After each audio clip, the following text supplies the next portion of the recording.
क्या हाल चाल है एंग्री बुल्स। आजकल तो बुल्स के ही हाल अच्छे हैं, बेयर्स के हाल तो बिल्कुल खराब हो रखे हैं।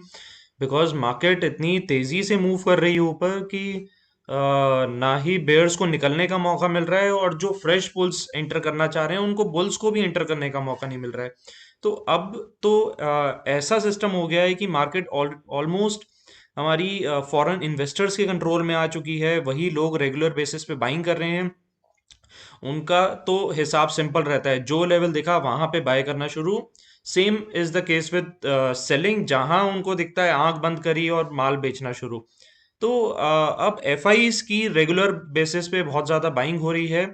और जो हमारे डोमेस्टिक इन्वेस्टर्स हैं, म्यूचुअल फंड्स, वो बेसिकली अपने प्रॉफिट बुक कर रहे हैं या अपने माल को बेच रहे हैं धीरे धीरे करके, जो उन्होंने जो लोअर लेवल्स पे उन्होंने अपने स्टॉक्स को बाय किया था। ठीक है।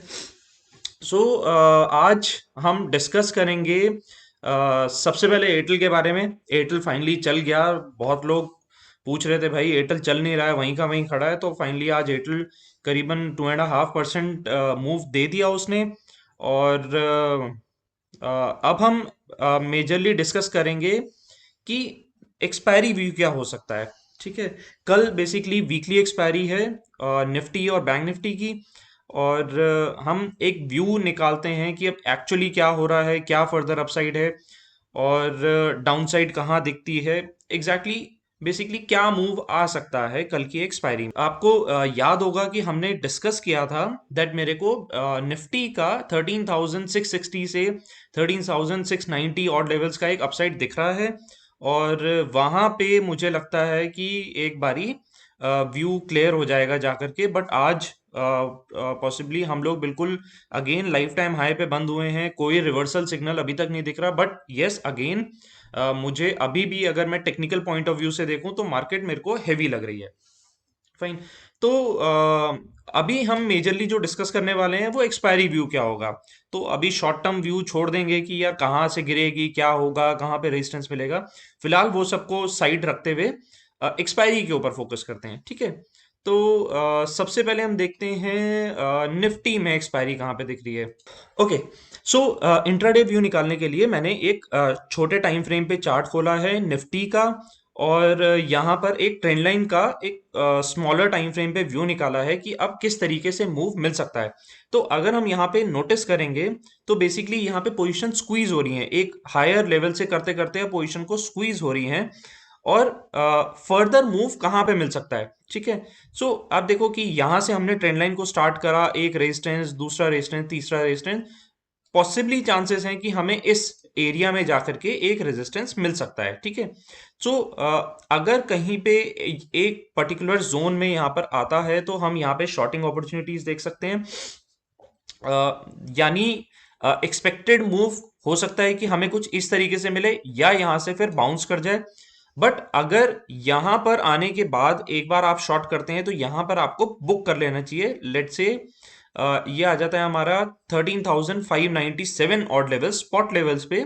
यहाँ पर एक बारी बुकिंग बनती है। बट अगर किसी वजह से ये ट्रेंड लाइन का जोन टूटता है, बिकॉज ऑलरेडी ये सपोर्ट सपोर्ट पे चल रहे हैं सारे रेंज। ठीक है। ये खाली एक इंट्राडे व्यू है। इंट्राडे व्यू के बेसिस पे ही हम उसको डिस्कस करेंगे। अगर किसी वजह से 13,597 अगर टूट जाता है तो मैं एक्सपेक्ट कर रहा हूं यहां से एक इंट्राडे में फॉल आ सकता है। ठीक है। यानी अगर ये सपोर्ट के आसपास आता है तो आप बहुत छोटे स्टॉप लॉस से बाय करके फर्दर अपसाइड के लिए प्ले कर सकते हैं। अगर रेजिस्टेंस के पास आता है ऊपर की तरफ, जो हमारा ट्रेंड लाइन चल रही है पूरी, उस रेंज में आता है तो वहां से आप एक बार शॉर्टिंग अपॉर्चुनिटी देख सकते हैं। ठीक है। इट डिपेंड्स कि मार्केट कल गैप अप खुलती है, गैप डाउन खुलती है, इस रेजिस्टेंस पे खुलती है या सपोर्ट पे खुलती है। But my view is actually clear. अगर 13,595 597 के नीचे अगर एक बारी टूट जाता है और 15 मिनट्स अगर सस्टेन करता है तो मैं यहाँ पे शॉर्टिंग अपॉर्चुनिटी देखूंगा। ठीक है। प्लस अगर मेरे को यहाँ पे ऊपर की तरफ 13,690 टू 720 की अगर एक रेंज मिलती है तो मैं यहाँ पर भी शॉर्टिंग अपॉर्चुनिटी देखूंगा। प्रोवाइडेड अगर ये यहाँ पे आता है, अगर इसके ऊपर गैप अप हुआ ट्रेंड लाइन के ऊपर, तो मैं उस टाइम पे अवॉइड करूंगा किसी भी ट्रेड को। अब हम इसको और बेटर क्लैरिटी के लिए let's move on to index options, options में शायद हमें और बेटर क्लैरिटी मिल जाएगी कि ऑप्शन का डेटा क्या कहता है। मैंने पहले ही एनएससी की साइट खोल के रखी हुई है जिसमें हम ऑप्शंस का डेटा को रीड करेंगे। ये साइट मैंने पहले भी बताई थी आपको। आप nscindia.com पे जा सकते हैं और वहां पे आपको एक ऑप्शन डेटा का आइडिया लग जाएगा, ठीक है।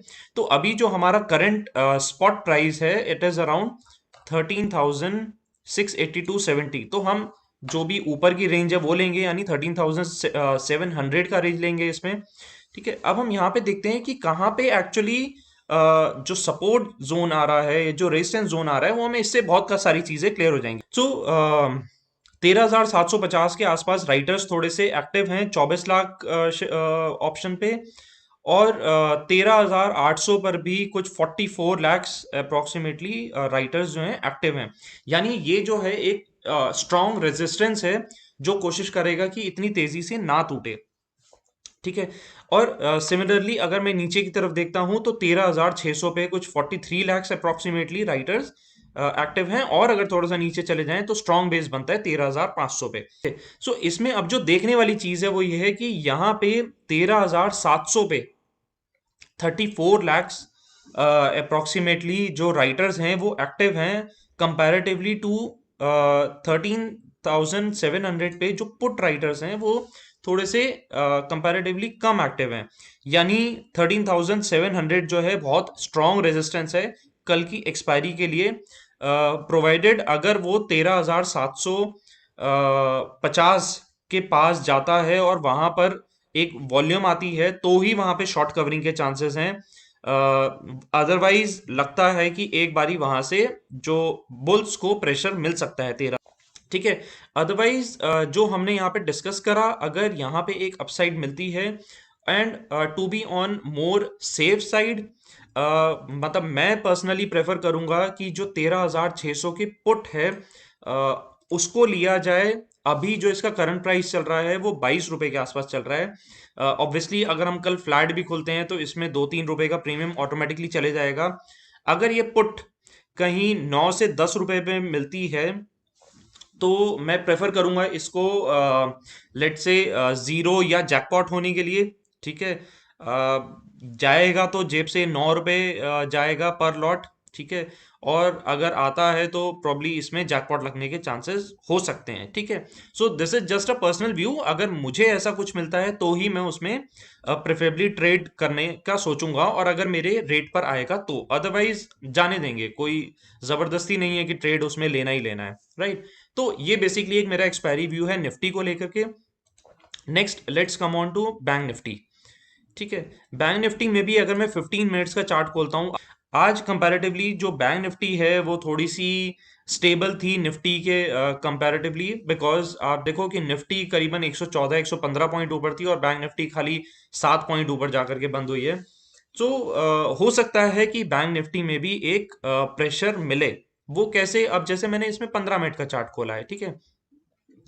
15 मिनट के चार्ट पे मैं यहाँ पे एक इंडिकेटर लगाना चाहूंगा, RSI। मैंने पहले भी डिस्कस करा है तो शायद इसकी डिटेल में जाने की जरूरत नहीं है। अगर मैं बैंक निफ्टी पे ट्रेंड लाइन ड्रॉ करता हूँ 15 मिनट के चार्ट पे, तो हमें एक व्यू दिख रहा है कि आप देखो बैंक निफ्टी जो है वो अपनी रेंज ऊपर की तरफ मूव कर रही है, ठीक है। बट यहाँ पे जो RSI है छोटे टाइम फ्रेम पे वो नीचे की तरफ मूव कर रहा है। अब इसके दो सिग्नल हो सकते हैं। पहला रीजन ये हो सकता है कि यहाँ पे RSI को कूल डाउन किया जा रहा हो, या फिर दूसरा रीजन हो सकता है कि यहाँ पर हमें एक डाइवर्जेंस मिल रही हो। बेसिकली जो कैंडल स्टिक है वो ऊपर की तरफ मूव कर रही है, जो ट्रेंड जा रहा है ऊपर जा रहा है, बट जो RSI है वो धीरे धीरे करके नीचे की तरफ आने की कोशिश कर रही है, राइट। तो सेम क्राइटेरिया यहाँ पर भी है। हो सकता है कि एक बार यहाँ पर आकर के इंडेक्स रुके और या फिर बाउंस कर जाए। अगर किसी वजह से ये ट्रेंड लाइन का जोन तोड़ देता है जो हमने यहाँ से बनाया है, तो यहाँ से एक छोटा सा स्टॉप ओवर बेसिकली इसको मिल सकता है बैंक निफ्टी को, एज कंपेयर टू